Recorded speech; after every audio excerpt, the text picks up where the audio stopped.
নমস্কার বন্ধুরা, রোদে না দিয়ে কাঁচা আমের মজাদার টক মিষ্টির চটপটা আচার তৈরি করে দেখাবো ইনস্ট্যান্ট পদ্ধতিতে। আর এই আচার আপনারা নিঃসন্দেহে সারা বছর স্টোর করে খেতে পারবেন। সময় লাগবে মাত্র 15 থেকে 20 মিনিট।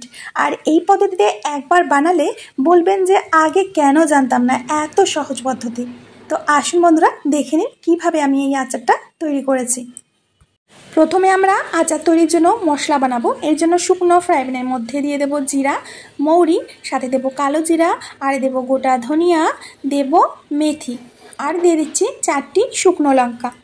এই 5টি মশলায় আচারের দারুণ একটা ফ্লেভার আসবে, যেটা আচারের টেস্ট একদম পারফেক্ট বানাবে। আর বাজারের আচারে যেমন একটা সুন্দর সুগন্ধ পাওয়া যায়, ঠিক সেম সুগন্ধ পাবে। মশলা ভাজার সময় গ্যাসের আঁচটাকে মিডিয়াম করে রাখবে। আর দেখুন বন্ধুরা, রঙটা লাল হয়ে গেছে আর দারুণ একটা মিষ্টি গন্ধ পাচ্ছি। এখন বুঝতে হবে যে মশলাগুলো আমাদের ভাজা হয়ে গেছে। এবার এগুলো ঠান্ডা করে নিতে হবে। এখানে আমি 1.5 কেজি কাঁচা আম নিয়েছি। আমি আগে থেকে আমগুলো ভালো করে ধুয়ে পরিষ্কার করে শুকনো ন্যাকড়া দিয়ে মুছে নিয়েছি। এখন আমের পেছন দিকটা এইভাবে একটু কেটে ঘষে নেব, যাতে আমের কষটা বেরিয়ে আসে। এবার আমের খোসাগুলোকে এইভাবে ছাড়িয়ে নেব। আমি এখানে এটা দিয়ে ছাড়িয়ে নিচ্ছি, তোমরা চাইলে বটি দিয়েও ছাড়িয়ে নিতে পারো। এই আমগুলো ছোলার পর কিন্তু আর জলে ভেজানো যাবে না, মানে আমগুলো আর কোনোভাবেই ধোয়া যাবে না। আমগুলো এইভাবে ছুলে নিয়ে তারপরে কুচিয়ে নিতে হবে। একদম ইনস্ট্যান্ট পদ্ধতিতে আজকে দেখাবো। তো বন্ধুরা, দেখতেই পাচ্ছ আমগুলোকে আমি ছুলে নিয়েছি। তো এখন এগুলোকে কুচিয়ে নিতে হবে। এর জন্য আমি একটা গ্রেটার নিয়েছি। তো গ্রেটারের যে পাশটা বড়, মানে বড় বড় হবে কুচালে, সেই পাশটা দিয়েই কুচিয়ে নিতে হবে। ছোট দিকটা দিয়ে কিন্তু কুচাতে যাবে না। দেখুন কত সুন্দর লম্বা আর বড় বড় দেখাচ্ছে। আর আচার বানানোর পরেও কিন্তু এগুলো এমনিই থাকবে।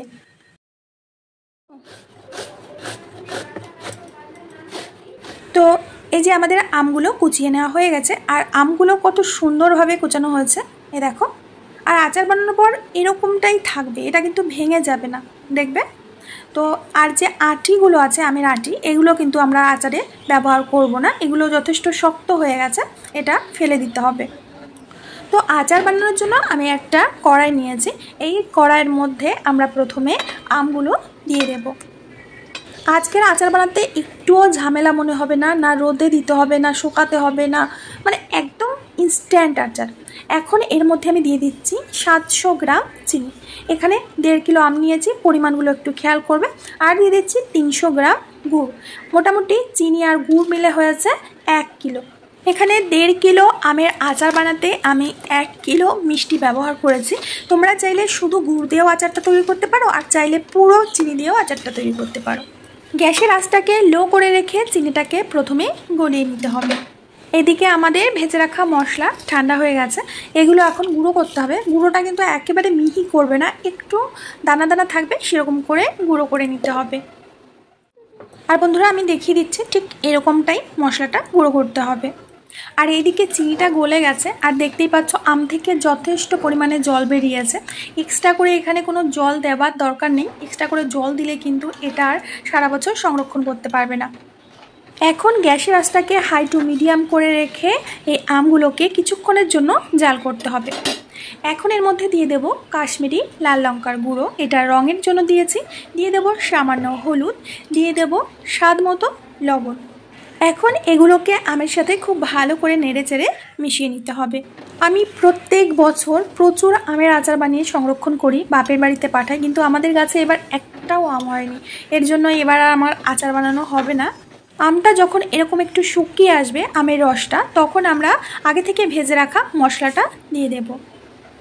একদম মার্কেটের মতো যদি তোমরা আচার তৈরি করতে চাও, তাহলে এই মশলাটা অবশ্যই করতে হবে, কারণ এই মশলার জন্যই কিন্তু এটা একদম খেতে বাজারের মতো লাগবে। আমি প্রায় 10 মিনিট মতো আচারটাকে জাল করে নিয়েছি। যখন দেখবে আচারটা দেখতে ঠিক এরকম লাগছে, তখনই বুঝবে আচারটা একেবারে তৈরি। এখন এটাকে ঠান্ডা করে নেব। এখানে আমি একটা প্লাস্টিকের সাজি দিয়ে ঢেকে রেখেছিলাম, কারণ কোনো থালা দিয়ে ঢাকলে যখন জলটা পড়বে ঘেমে ঘেমে আচারটা নষ্ট হয়ে যেতে পারে না, নষ্ট হয়ে যাবে। আর তোমাদের দেখিয়ে দিচ্ছি যে একেবারে আমের রসটা টেনে নিয়ে পারফেক্ট একটা আচার তৈরি হয়ে গেছে। আর আচারটা ঠিক এরকমই হতে হবে, এর থেকে কিন্তু শুকনো করবে না, বা এর থেকে বেশি নরম করবে না।